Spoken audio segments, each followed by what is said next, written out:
C'est la 3e nuit d'affilée que tu dors mal. Il fait 29 degrés C dans ta chambre. Le ventilateur brassait de l'air chaud. Et ta voisine du dessous, elle, son climatiseur tourne depuis 6 heures du matin. Tu entends le ronronnement à travers le plafond. Alors tu y penses. Tu commences à chercher. Un climatiseur mobile, environ 400 €. Un split fixe, 1500 € avec la pause. Et sur ta facture d'électricité en août, t'as déjà vu ce que ça donnait. Maintenant, arrête-toi une seconde. Il y a 4500 ans, en plein désert, des civilisations vivaient dans des maisons qui restaient fraîches à l'intérieur quand il faisait 45 degrés dehors. Sans moteur, sans fluide frigorigène, sans électricité, juste avec 2 pots en terre cuite, du sable humide et la physique de base de l'évaporation. Ce principe, on l'a oublié. Et l'industrie de la climatisation, un marché mondial de 200 milliards de dollars, a très peu intérêt à ce qu'on s'en souvienne. Cette vidéo, elle te coûtera 15 € de matériel, pas plus. Tu l'as vécu des centaines de fois sans jamais faire le lien. Tu sors de la piscine en plein soleil, tu es encore mouillé, et pendant 30 secondes, avant que l'eau ne sèche, tu as froid. En plein été, au soleil direct. C'est exactement ça. L'eau qui s'évapore pompe de l'énergie thermique à la surface qu'elle quitte. Elle vole la chaleur. Elle la transporte dans l'air sous forme de vapeur. Et ce qu'elle laisse derrière, c'est du froid. Tu transpires depuis que tu es né. Ton corps utilise ce même mécanisme pour se maintenir à 37 degrés C, même quand il fait 40 degrés C dehors. C'est l'une des solutions thermiques les plus élégantes que la nature ait inventées. Les anciens, eux, ont juste eu l'idée de l'appliquer à leur maison. On remonte à 3000 avant JOC, dans la vallée de l'Indus. Les archéologues ont retrouvé des traces de jarres en argile poreuse utilisées pour conserver l'eau fraîche et refroidir l'air ambiant.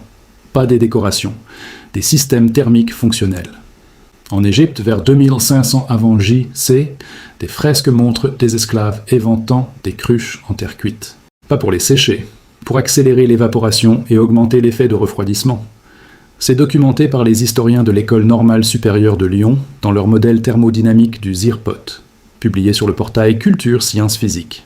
Les Perses, eux, avaient poussé la chose encore plus loin avec les badjirs, les tours à vent, des structures architecturales qui captaient l'air extérieur, le faisaient passer sur des jarres d'eau poreuse et le diffusaient dans les pièces.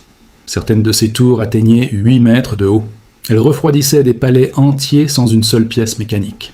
Au Moyen-Orient, cette technique survit encore aujourd'hui sous le nom de Zir, en arabe Zir. Dans certains pays du Sahel, des ONG comme Practical Action ont montré que le Zirpot permet de conserver les aliments 10 à 20 jours de plus qu'à l'air libre, sans aucune électricité. Et dans de bonnes conditions, les études thermodynamiques confirment des baisses de température de 5 à 20 degrés Celsius à l'intérieur du dispositif par rapport à l'air ambiant. Tu veux la physique exacte? L'eau a besoin d'énergie pour passer de l'état liquide à l'état vapeur. C'est ce qu'on appelle l'enthalpie de vaporisation, soit environ 2260 joules par gramme d'eau évaporée. Cette énergie, elle la prend dans ce qui l'entoure. Quand la surface du pot en terre cuite est humide et que l'air passe dessus, l'eau s'évapore, et en partant, elle emporte la chaleur de la paroi avec elle. Le pot refroidit, et tout ce qui est en contact thermique avec ce pot. L'air de la pièce, les aliments qu'il contient, refroidit aussi. C'est de la physique pure, vérifiable, reproductible, mesurable. Le marché mondial de la climatisation pèse 200 milliards de dollars en 2024. En France seul, c'est un secteur estimé à 7 milliards d'euros par an, selon les données de Business Scout. En 2020, les systèmes de climatisation français ont consommé 15,5 TWh d'électricité, dont 4,9 TWh rien que dans le résidentiel, selon le bilan de l'ADEME. Et selon les projections de RTE, si rien ne change, cette consommation pourrait tripler d'ici 2050. Chaque été, des centaines de milliers de Français achètent un climatiseur mobile entre 400 et 700 €. Ils découvrent ensuite que cet appareil consomme 2,5 fois plus d'électricité qu'un modèle fixe, selon l'ADEME elle-même, et que l'utiliser un mois à raison de 6 heures par jour représente entre 90 et 130 € de facture supplémentaire. Personne ne t'a jamais dit qu'il existait une alternative à 15 €. Ce n'est pas un complot. C'est quelque chose de plus ordinaire et peut-être plus insidieux. Quand l'oubli est rentable, personne n'a intérêt à vous aider à vous souvenir. Les fabricants vendent les appareils. Les installateurs vendent de la pause. Les fournisseurs d'électricité vendent du courant. Et toi, tu transpires dans ta chambre à 29 degrés en te demandant si tu peux te permettre un split. Voilà comment construire un système de refroidissement par évaporation chez toi. Il en existe 2 versions. La version nomade, le Zirpot pour rafraîchir une zone, poser des boissons fraîches ou refroidir une petite pièce. et la version murale, un peu plus élaborée, qui reproduit le principe à plus grande échelle. Version 1.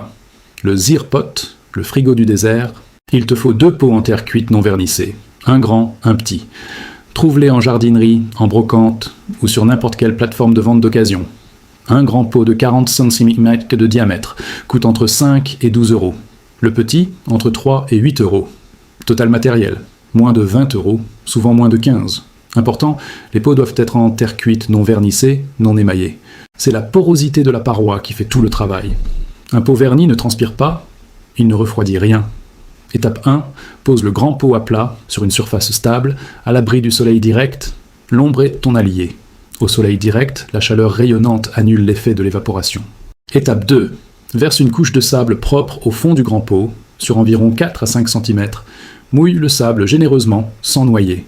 Il doit être humide, pas gorgé d'eau. Étape 3. Place le petit pot à l'intérieur, centré. Il repose sur le sable humide.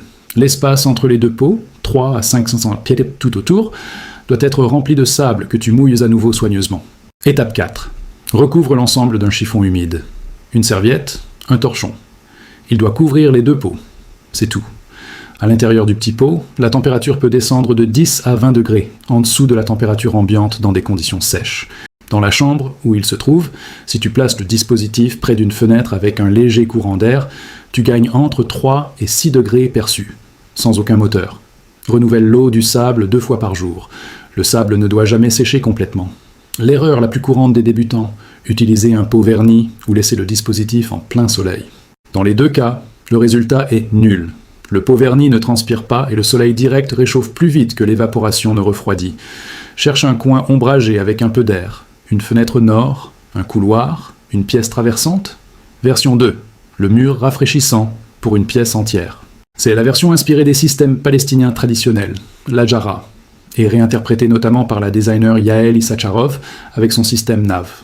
Le principe, des plaques ou tubes en terre cuite poreuse, fixés sur un mur ou suspendus, traversés par un filet d'eau en circuit fermé. L'eau s'évapore en traversant l'argile, refroidissant l'air qui passe devant. L'architecte indien Monish Siripurapu a construit avec son studio Ant Studio un prototype de cône en argile qui a réduit la température ambiante de 6 degrés à dans un espace industriel, documenté et présenté lors de la Biennale d'architecture de Séoul en 2021. Pour une version DIY accessible, il te faut une série de petits pots en terre cuite non vernissés, un tuyau d'arrosage percé de petits trous et un bac récupérateur d'eau en bas.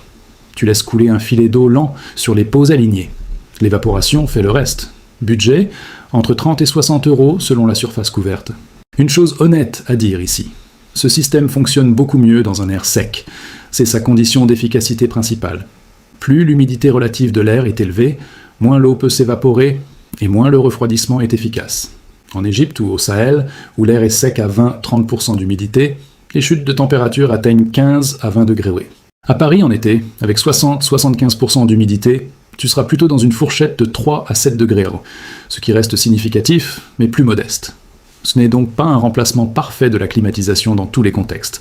C'est un outil parmi d'autres, associé au volet de fermer le jour, à l'aération nocturne, à une bonne isolation. L'ADEME le dit elle-même. Fermer ses volets pendant les heures chaudes peut réduire les besoins en climatisation de 20 à 85%. Ajoute le refroidissement par évaporation et beaucoup de nuits chaudes deviennent gérables.